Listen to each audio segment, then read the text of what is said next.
Bonjour, je m'appelle Monique Lancel et je vais présenter une pièce de Victor Hugo, Les Jumeaux.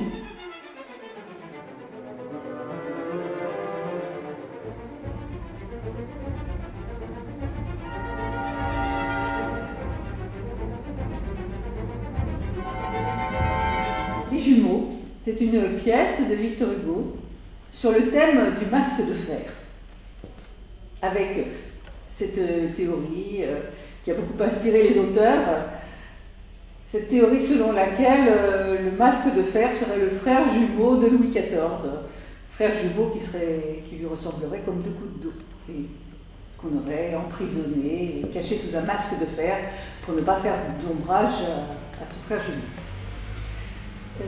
Cette théorie, qui viendrait de Voltaire, a inspiré plusieurs auteurs, au XIXe siècle en particulier, Vigny, qui a écrit un poème, La prison, sur ce thème, Alexandre Dumas, qui a écrit Le Vicomte de Bragelonne, où il parle du masque de fer, et Victor Hugo avec Les Jumeaux.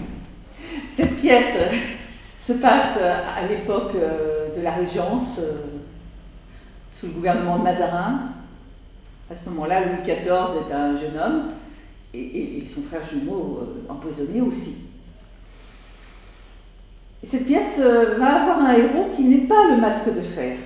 Il s'appelle Jean de Créqui, et qui est un personnage haut en couleur, un grand seigneur, mais aussi un aventurier, un rebelle, et aussi un saltimbanque à ses heures, personnage qui rappelle un peu Don César de Bazin.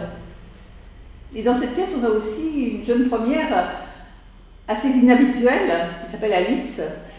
Et alors que souvent les jeunes premières de Victor Hugo sont des jeunes filles douces, timides, victimes, un peu potiches, celle-ci c'est une énergique, une rebelle, violente à l'occasion, et un personnage très haut en couleur aussi. Mais cette pièce de Victor Hugo, cette très belle pièce de Victor Hugo, est restée inachevée.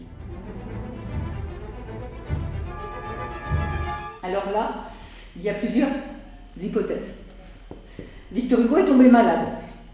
Il l'a donc interrompu. Il a interrompu l'écriture de cette pièce. Et puis, à ce moment-là, il a été pris par son élection à l'Académie française, qui a occupé tout son temps, toute son énergie. D'ailleurs, il n'a pas été élu, enfin, cette fois-là. Et puis, il faut dire que le théâtre romantique était un peu en perte de vitesse, n'avait plus grand succès, c'était décourageant. Et puis, Victor Hugo voulait, pour le rôle de Jean de Créqui, Frédéric Lemaître. Mais Frédéric Lemaître jouait au boulevard. Et Victor Hugo voulait donner sa pièce à la Comédie Française. Donc, il fallait réussir à obtenir que Frédéric Lemaître soit pris à la Comédie Française. Ça risquait de prendre du temps, tout ça a retardé la chose. Et puis Victor Hugo a appris que Vigny avait écrit un poème sur le même thème. Ça l'a aussi un peu découragé. Et il y a sans doute une raison plus profonde. C'est que Victor Hugo avait un frère, enfin il avait deux frères, mais en particulier un frère qui était très proche de lui par l'âge, même s'il était son aîné, qui s'appelait Eugène. Et Eugène venait de mourir après avoir été interné pendant plusieurs années. Or, Victor Hugo avait épousé Adèle, dont Eugène était amoureux.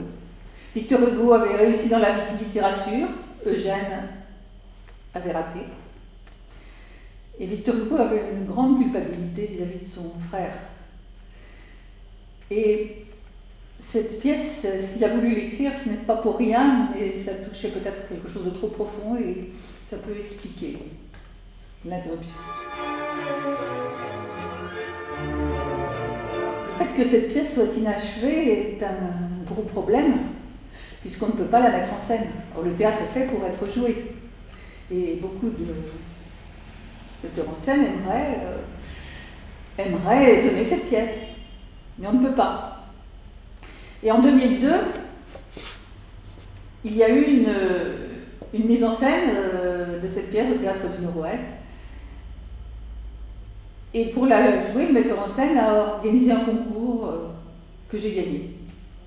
Et donc, je me suis permis d'écrire une fin à cette pièce. Alors, bien sûr, la première partie, les deux actes et demi écrits par Victor Hugo sont très longs, d'autant plus longs qu'il n'avait pas... C'était un premier jet, il n'avait pas resserré la pièce comme sans doute il l'aurait fait s'il l'avait achevé. Moi, j'ai écrit aussi 2 actes et demi, mais que j'ai fait très court, puisqu'il ne s'agissait pas de rivaliser avec Victor Hugo, mais il s'agissait de rendre la pièce jouable.